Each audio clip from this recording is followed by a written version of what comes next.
All right, I'm going to hop into this because there is so much value that I'm about to give you and so many resources that if you actually use them, they can bring you so many fruits. Actually, the first tool that I want to give you when it comes to doing belief work. So, first, let's figure out what belief work is. So basically, the only reason that you're attracting anything into your life, like from the shittiest experience to the best experience to the mediocre experience to the average experience to any interactions that are happening in your life, like literally any energy that is introduced to your life is something that you're manifesting because of either a conscious or subconscious belief. So a conscious belief is like when you're manifesting and you're intentional and you're purposeful, and it doesn't always have to be like, I want to drive a Rolls Royce. It can be something as simple as like, I want to be happy, or I want to get to another level of enlightenment, or I intend to be very peaceful throughout this practice, or whatever the case might be.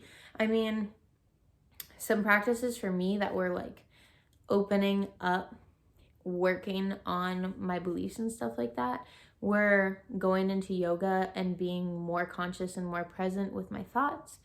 Also, just pushing myself into new environments and new experiences was something that I noticed like a lot of negative thoughts come up, and I'm like, oh my gosh, like this isn't really the most empowering way that I could be thinking. And then little by little through action, I actually started to push through those beliefs. And so rather you have positive or negative beliefs, they're all attracting with the same magnetic force based on how much attention you give them. And sometimes what ends up happening is because you end up having a manifestation that comes into your life, then you need to like kind of look into that. So first off, I want to just give you a resource that I've used like literally so many times. I believe, and a lot of highly successful people believe this, that when it comes to being a master at something, you have to be a master at the basics. You have to be a continuous student. You need to literally put your ego and your arrogance aside, accept that you don't know it all, and not just be able to say that you don't know it all, but actually sit down and learn and apply yourself.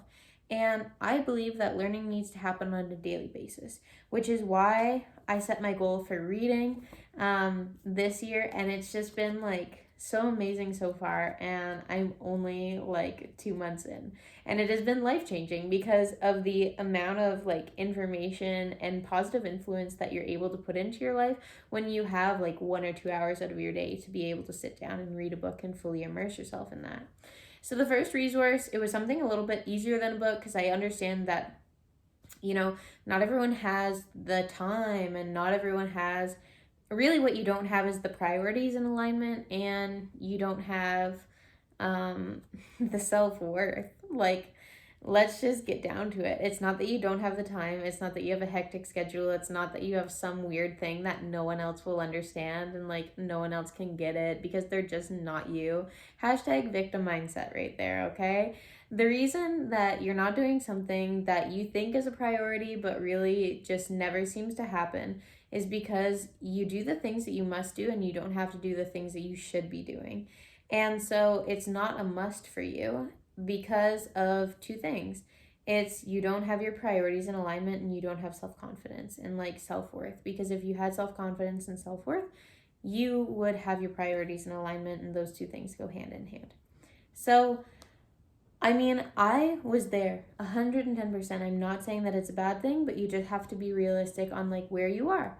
So if you are delusional and you think that you're so close to point B, you're going to have a lot more work. So if you're like, you know what, realistically, I'm here and I need to be here and I can see this picture with clarity and I can see this picture with clarity, then you understand that there's work to be done. But if you think that you're here and you're actually here, you need to be realistic with your point A, and you can't think, I'm on the verge of having this massive breakthrough when realistically you're not. Because then you're going to get discouraged by the amount of work. Like Grant Cardone always says, if you assume that something, like attaining something, is going to take X amount of work, you have to multiply it by 10. It's the 10X rule. And his book is amazing. It's a great book. I'm definitely going to read it this year. I have it over there on the shelf.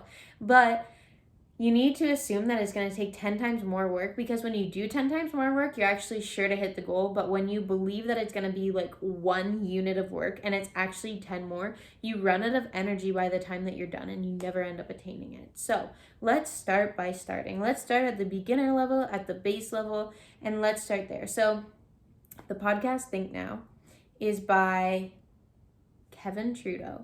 It's on Spotify. I believe that there's in between 10 to 12 episodes right now, and it is incredible. I'm not saying listen to Think and Grow Rich, and I'm not saying listen to, I think that there's another book in there or something. They're all under like the Think Now playlist, but I just want you to listen to the Think Now ones, and I have listened to them. If I say 50 times, I'm probably not exaggerating, and I'm probably lowballing it.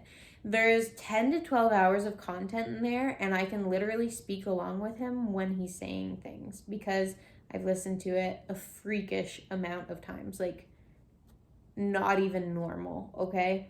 Because I really like mastering the basics. I really love that shit, because I have the attitude and approach of a student. And I remember what created that belief in me. I remember when I was going, featuring my dog, I remember when I was going to like literally kindergarten, every morning they would say on the announcements that we're going to be lifelong learners. And it just ingrained this belief in me that I am a lifelong learner. And it's funny because there's a line in there where he says, the point in time where you need to stop learning the basics is the point where you just want to learn a little bit more. And he does the same tone of voice, a little bit more about the basics. And then when you want to learn just a little bit more, at that point, it's funny because it's become like an addiction. And so that really is the point that you can stop learning the basics and stop focusing on them. But what's ironic is at that point, it gives you a rush of dopamine and it makes you feel good to learn a little bit more about the basics. And so really, you're never going to stop. And when you dedicate your life to going over the same things and like applying it, not just learning, but like applying it and putting it into use. And he talks about that there too. You know, he says you've attended all these seminars, you've done all this work, you've read all these books, but when are you going to go out and make a souffle? Like here at cooking school, we're teaching you how to make souffles. You need to go out and do it. And he gives you a list of books in the podcast too that go more into depth on things that you can do and learn outside of that, because he talks about, I'm not going to spoil it for you, but it gives you a list of books. And one of them is The Law of Attraction. And it's by Esther and Jerry Hicks. And it is incredible because they talk about this one point in here that I think is so important. Oh my God, I shut my book without putting my bookmark. Ah! My dog's like, what? Can you calm down?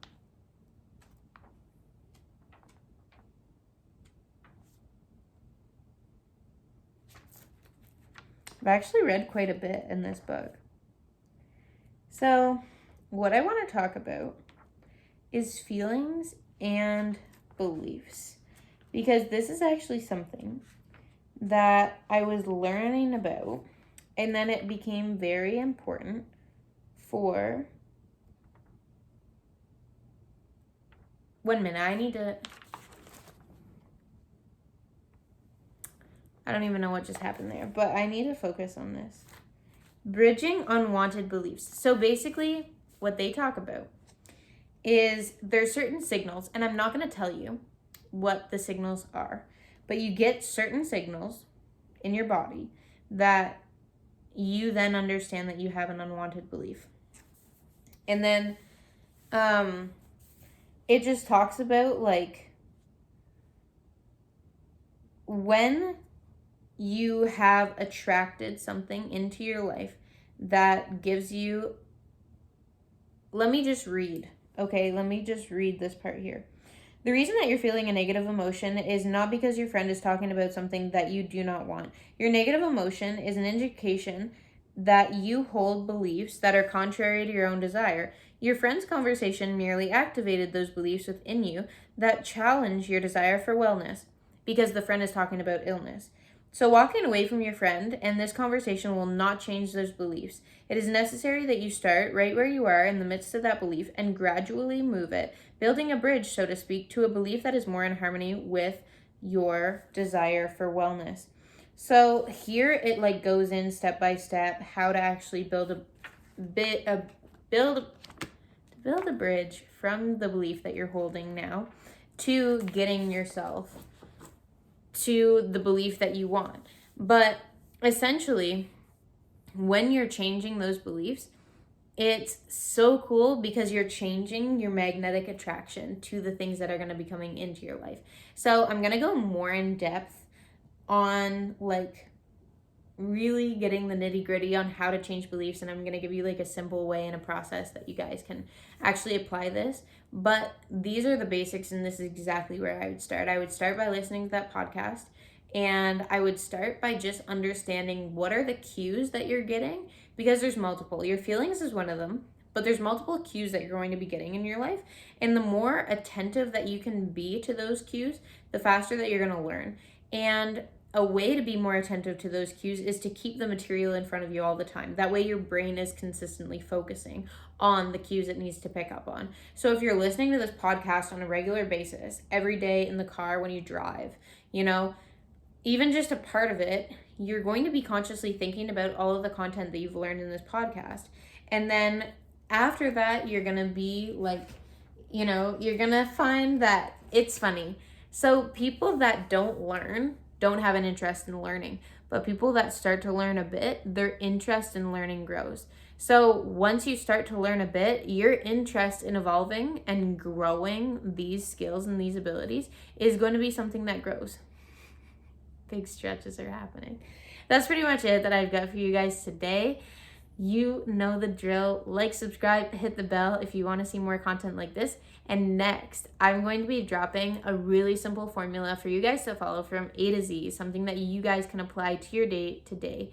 And it's going to be a way to detect that you have a negative belief and then go about building a bridge. That way, I'm going to give you a simple step process and break it down so you can get to applying this stuff and actually making the changes into your life. Because it's one thing to talk about it, but it's one thing when you start seeing that you no longer attract and you no longer vibe with these things that are unwanted in your life, and you attract more of what you want. I will see you in a few days. Love you. Bye.